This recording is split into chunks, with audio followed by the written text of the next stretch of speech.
Entering the children's room, I saw my daughter sitting on her mother's lap, listening to her bedtime story.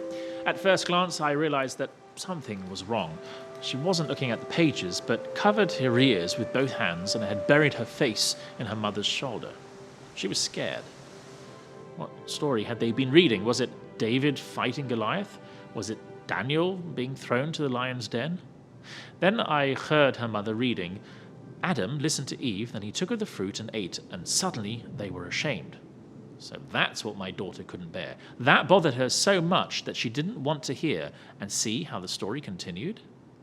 Actually, this is the worst story in the Bible. Adam and Eve had a wonderful life living with God in Eden.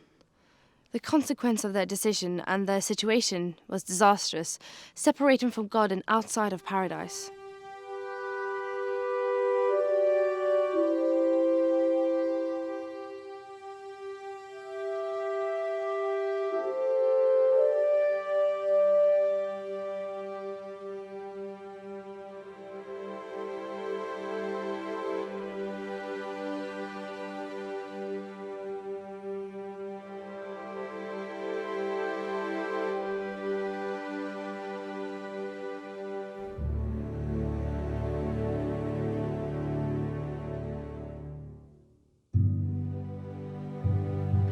What might have been on the first couple's mind?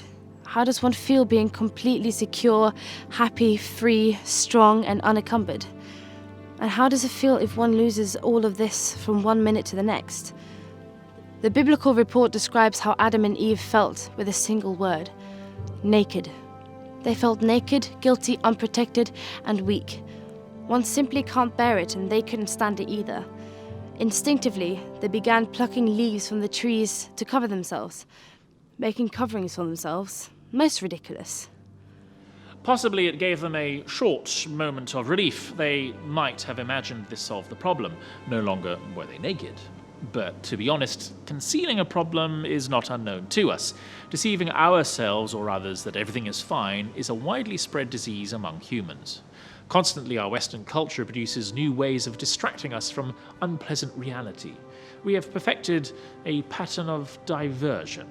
We don't like to be alone, or insecure, or overwhelmed, and that's why we consume, surf the internet, chat, play, drink, or dance until we feel better.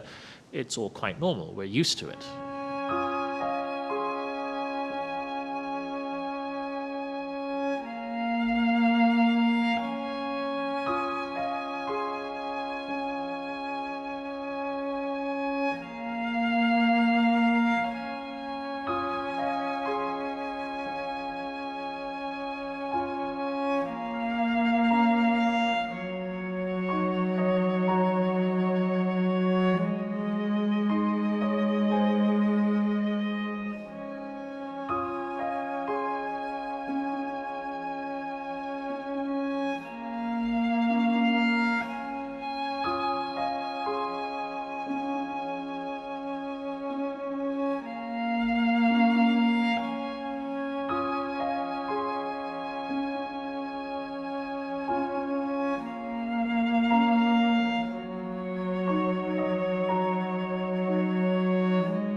Apparently, pulling the wool over one's eyes is an age-long method.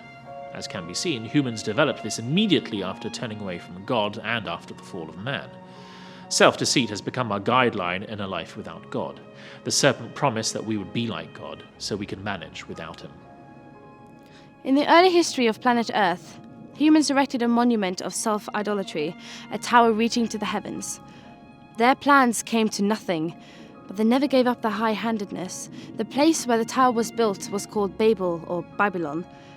In the course of history, it has become again and again a symbol of human rebellion. Babylon considered herself to be richer, mightier, more cultivated, and more religious than any other city in the world, making them seem invincible. The kings of Babylon celebrated this allusion to excess. Several texts of the Old Testament explicitly bear witness to this fact. The Neo-Babylonian Empire even dared to conquer Judah and to destroy Jerusalem and the Lord's temple. Just as Jerusalem or Zion stands for the city of God in the Old Testament, Babylon symbolizes the city of God's enemies. It's therefore not surprising that the name of Babylon reappears at the end of the book of Revelation, when God puts an end to sin and judges every person's works. There I saw a woman sitting on a scarlet beast that was covered with blasphemous names and had 7 heads and 10 horns. The woman was dressed in purple and scarlet and was glittering with gold, precious stones, and pearls. She held a golden cup in her hand, filled with abominable things and the filth of her adulteries. The name written on her forehead was a mystery: Babylon the Great, the mother of prostitutes and of the abominations of the earth. The mother of prostitutes. And indeed, she seems to live up to her name. The angel said that she's fooled around with the mighty of the world, has made all businessmen rich and gotten all other citizens addicted. And she's proud of it. What does this woman stand for?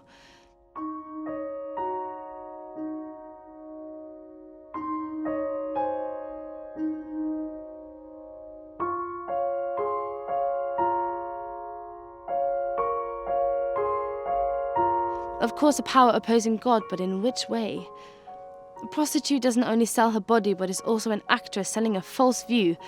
For example, the illusion that a pretty woman lusts after you, or that a rich female companion offers a trace of luxury or status or greatness. In reality, you pay for it, of course. Waking up the next morning, you're still the same miserable guy with less money in your pocket. A prostitute can't take away the punter's loneliness. Indeed, the illusion of intimacy afterwards intensifies the feeling of emptiness. And this is exactly the problem. If you get involved with this Babylon, an illusionary world, this world replaces a real one with a poor copy. For a moment, everything feels better, but it isn't. It doesn't matter how you console yourself, your problems will be solved. The fig leaves will leave you naked. Reality is still the same. The more you crave for diversion, the more deserted and burdening reality becomes.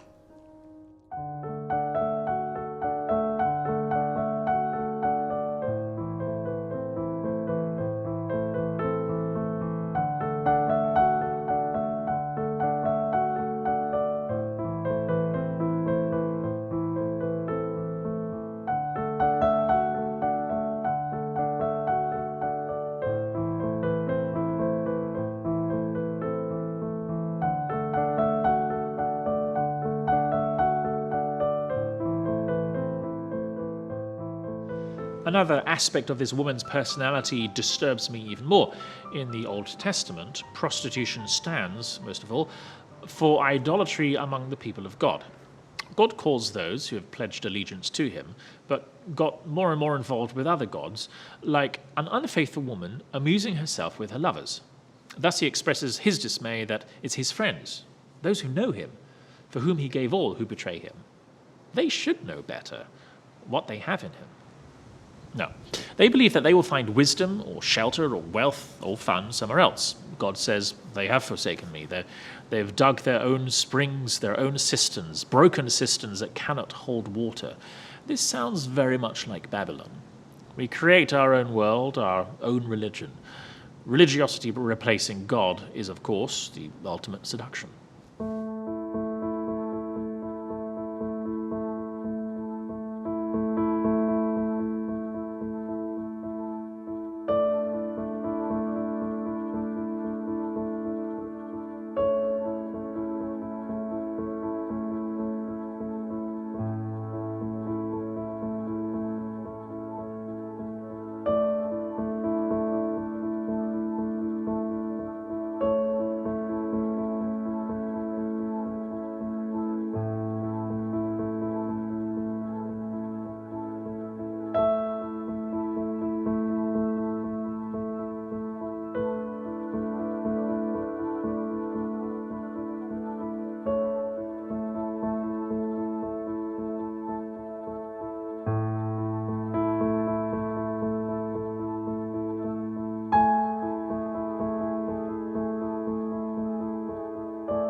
According to the book of Revelation, the Spirit will reach its climax at the very end of this world's history, namely amongst those who profess to be Christians, God's people.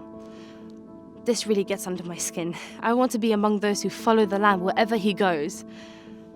I've experienced that when the going gets tough, I can only rely on Jesus. He strengthens me, comforts me, and leads me on the right path, but the world I live in is not that clear.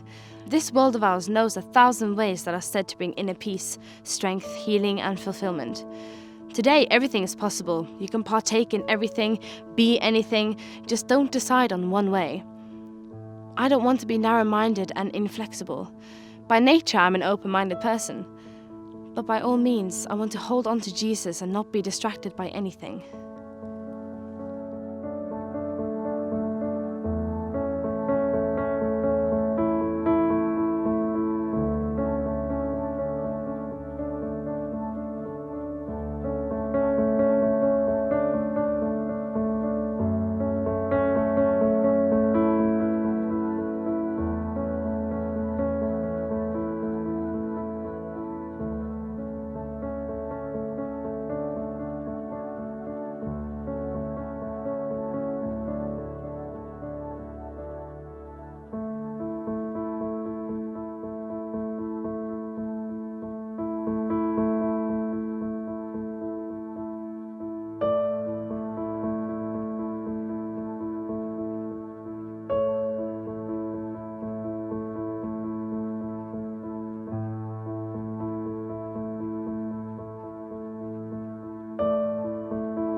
Some time ago, I withdrew into silence and intentionally did without my laptop and my mobile phone.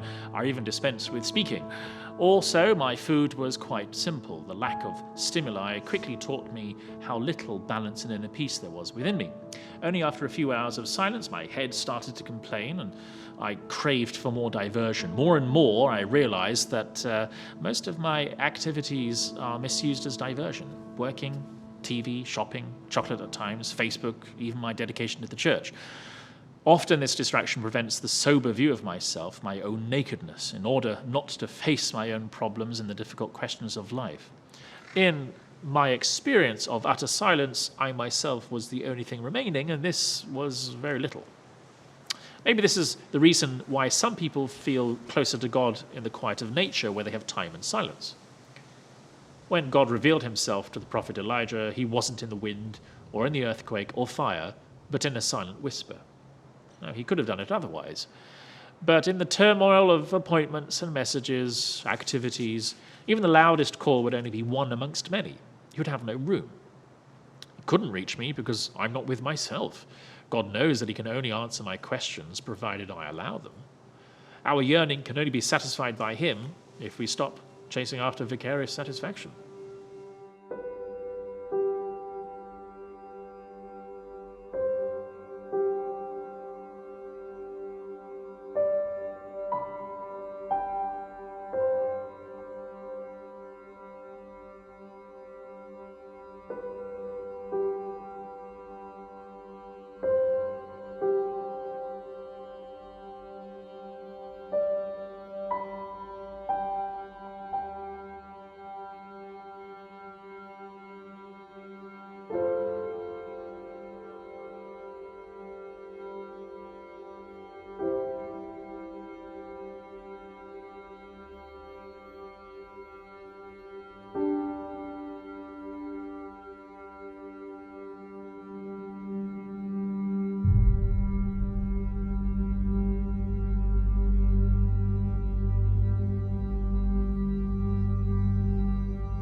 In my view, it's amazing how God deals with our elusive world. In the very beginning, when the first humans covered themselves with fig leaves for fear of nakedness, cut him to the quick. He met them and provided them with real and suitable clothes that made them feel better not only momentarily, but clothes good for their daily lives. With that, he indicated that he has real solutions for each of their problems. But thereafter, they had to abandon their self-made solutions. In the movie Everything You Want, the young artist Abby meets an interesting young man at university. Quinn is witty and funny and evidently interested in her, but she rejects him, making it very clear that she's happy in her long-standing relationship. Her boyfriend, Cy, is indeed a great guy, but it takes a while until the viewer understands that Cy only exists in her imagination. Abby got stuck in her childhood fantasies and has been living with this notion of his existence ever since she was 5. To guess the rest of the film isn't very difficult. Quinn doesn't give up. Abby, being attracted to him, feels more and more torn between her illusionary world and reality. Will she continue running away or have a real relationship? In the midst of this phase, she tells her imaginary lover, "I can't imagine life without you." This is the question in Revelation 18. Whom can I give up living with? Living without Babylon? Living without the Lamb? Living in a made-up world or having real relationships? Living as a prostitute or bride? Revelation 12 describes those belonging to Jesus as a pure woman who is pursued by the dragon. She's meant to be the bride of no one less than the son of the King of Kings. The last 3 chapters of Revelation describe her fabulous story. One day, the prince will set out on his white horse together with his army to free his chosen ones, once and for all, from the claws of the dragon. He will defeat the monster. Then they will celebrate their wedding, and he will take her with him to his castle. This vision has inspired so many fairy tales, it's hard to imagine that it describes something real. But the book of Revelation states, reality will become even more beautiful than a dream. Jesus will come back and take us home to be with him. He lives, he is real, and he will break into our reality. Then all illusion will fade.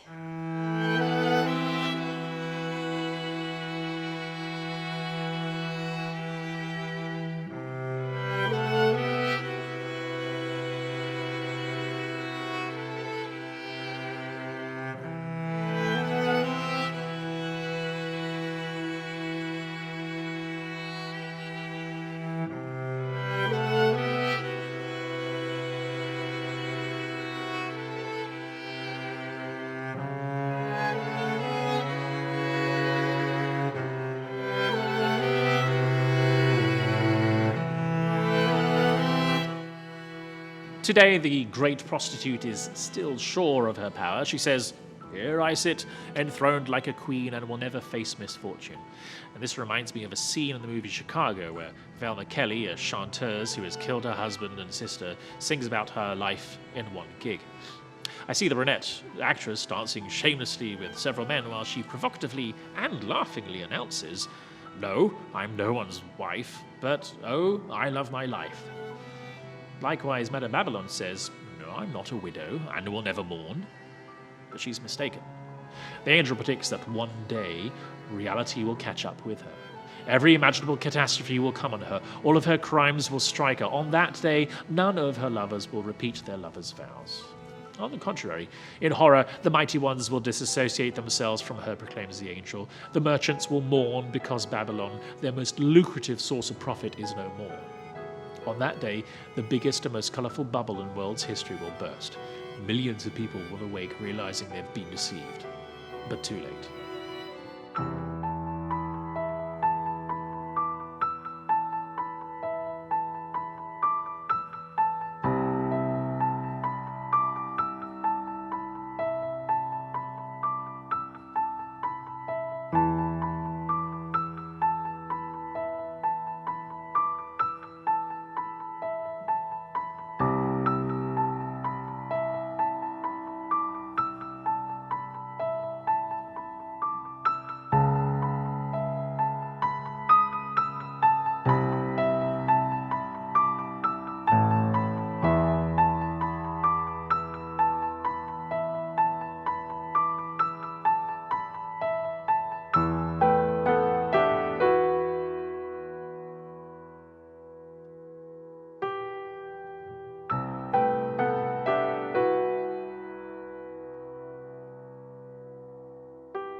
That's why the king will first send his messenger, a mighty angel. The angel will proclaim in a loud voice, "Fallen! Fallen is Babylon the Great. Come out of her, my people, so that you will not share in her sins. Babylon will perish. Nothing of her will remain. Break with her now. She has no future, but you have. Everything is ahead of you. Without her, life will really get going. Life eternal."